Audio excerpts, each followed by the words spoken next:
me down.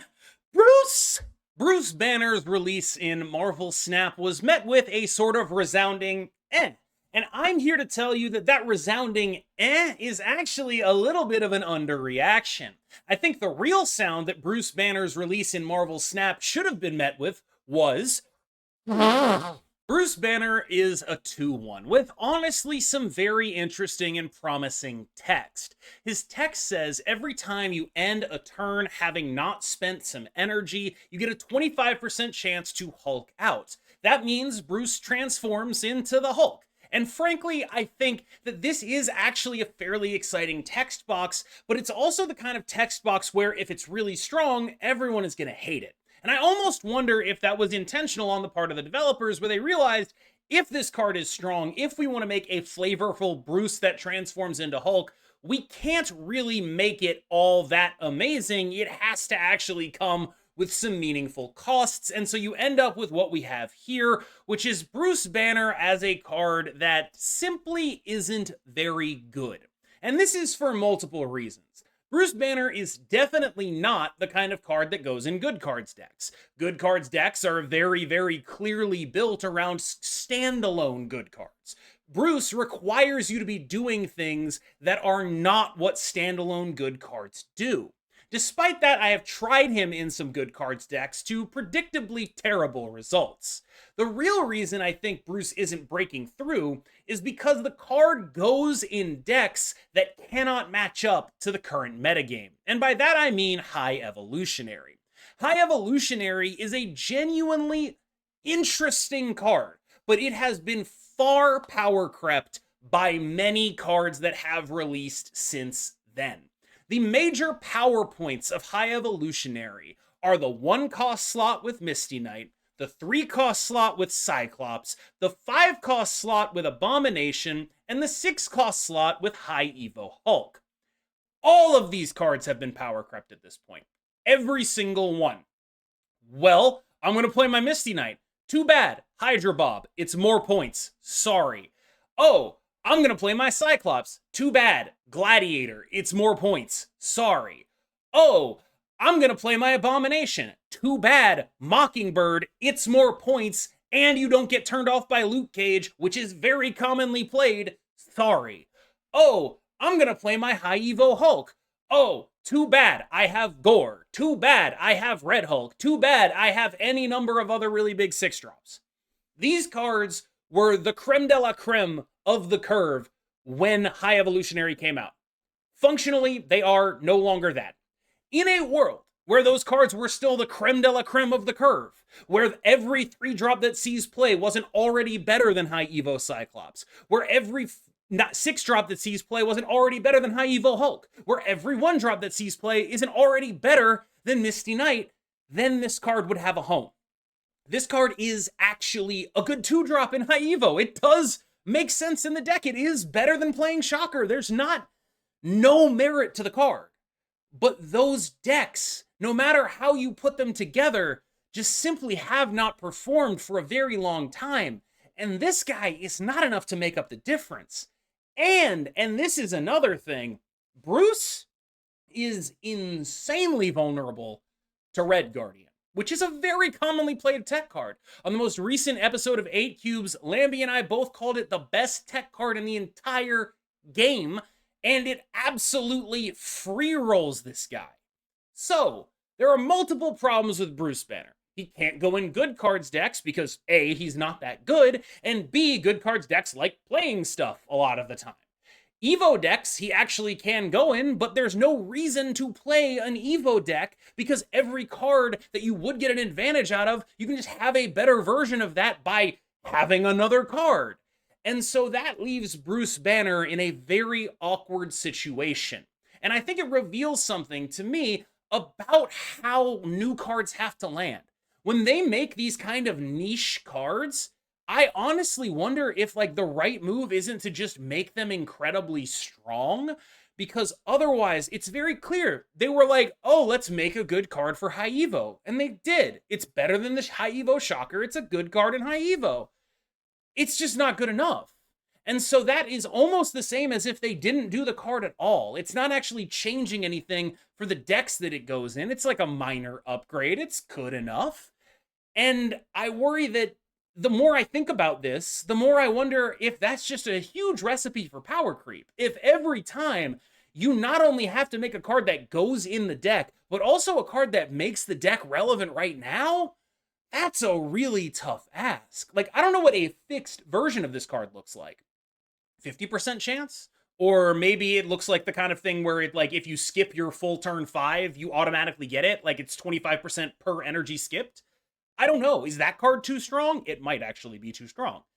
I just sort of think that this space is so fraught that it's hard to want to make a card that says 25% on it and then make that be a really strong card. That's a very frustrating thing. We see that a lot in Pokemon Pocket, people getting frustrated with Misty coin flips, Moltres coin flips, all that stuff. This guy is basically that.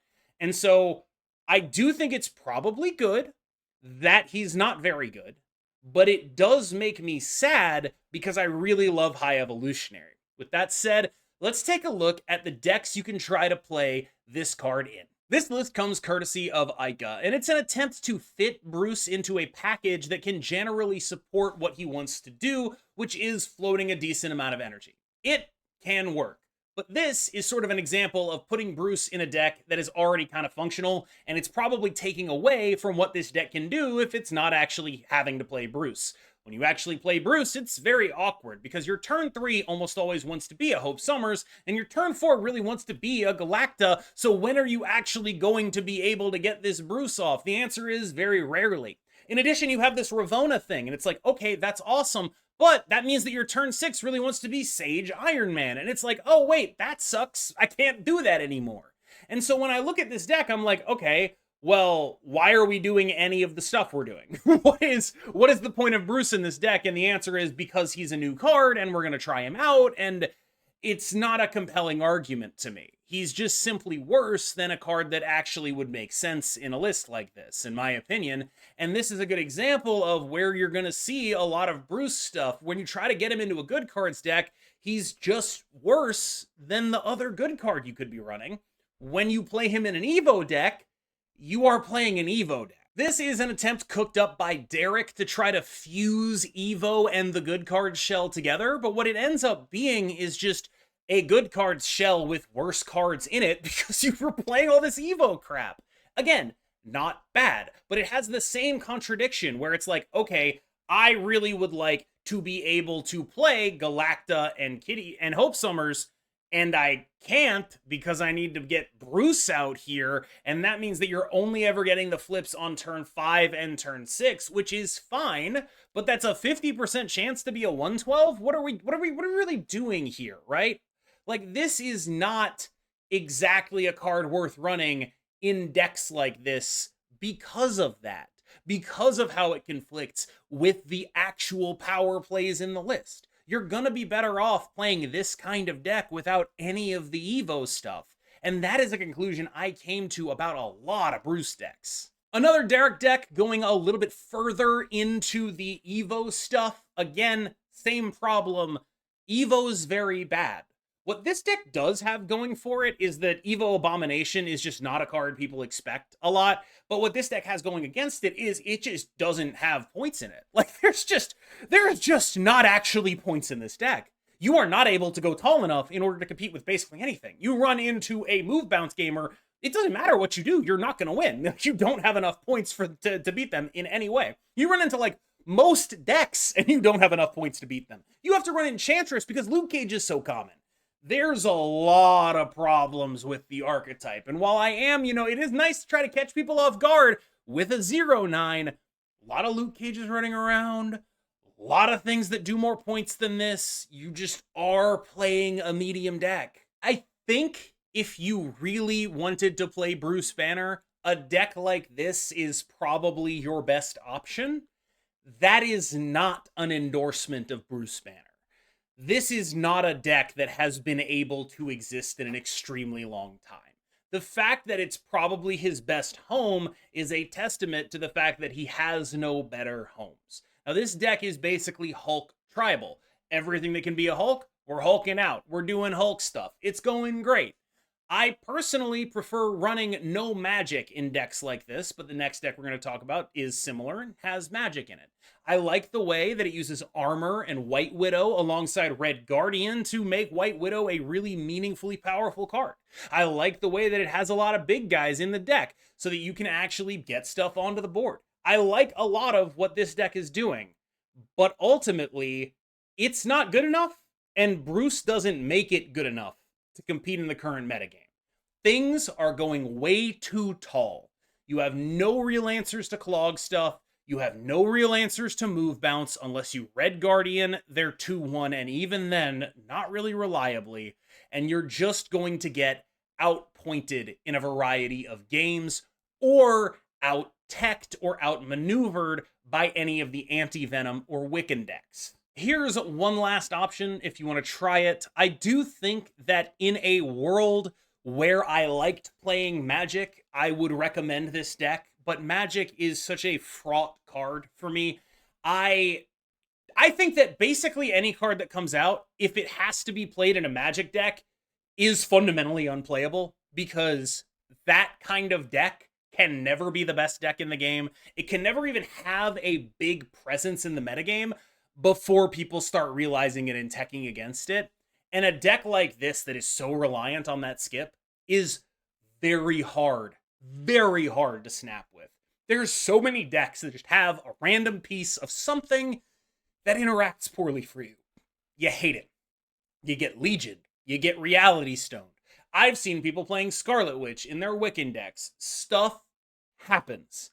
And that is ultimately the problem with this deck, is that the cube equity is so low, because if you ever get blown out by one of those cards, you are in massive, massive trouble. And the trade-off that you get, you're risking all this cube equity for what? Like an 18 power guy and a 10 power guy? That's a move bounce gets that from a 3-drop and a 1-drop. Like, that's not enough to justify the risk. And ultimately, I would much rather play just a normal Moon Girl deck. I don't know if I'm going to be the most down on Bruce Banner. I think this is a card that is bad enough that I would keep an eye maybe on it getting buffed in the near future in some way. Maybe that means like they buff High Evo. Maybe that means they actually buff this card. Either way, I think this card is coming in quite low. I think this is actually the first miss of this nature in a really long time. And I think that's an interesting note. They've gotten way better at aiming high, sometimes to their detriment with cards like Surtur and Anti-Venom and Agent Venom, in my opinion. But, Madam Web, talk about aiming high. But there hasn't been a dud like this since probably Hydra Bob, and we all know what happened there. My opinion is that this card is currently not worth picking up. I worry that he's going to get buffed or something, and then he's going to be impossible to get, and then people are going to be mad about it. But frankly, I don't know what you would do to fix this card to make it actually good. It's got room to grow, but making it consistent, I don't know. This is a card that I feel like could have been implemented better, but I also totally 100% understand what they were going for here. This is great flavor. It's a card that makes sense. It goes in the Hulk archetype.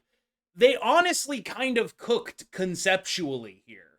It's just that in practice, whenever they were making this, I don't know when it was, but if they were doing this 6 months ago, maybe it could have made sense.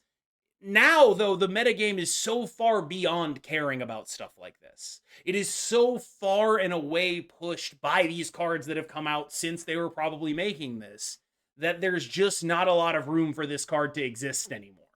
And I think that sucks, because honestly, it is kind of a cook. But that is ultimately where I'm at on Bruce Banner. All right, y'all. As always, I've been KM Best. You've been phenomenal. I will see you in the next one. Best of luck to all of you. Have a wonderful holiday season. And of course, remember to like and subscribe. I feel like kind of a shill saying that after have a wonderful holiday season, but that's my job, I guess. Y'all have a good one.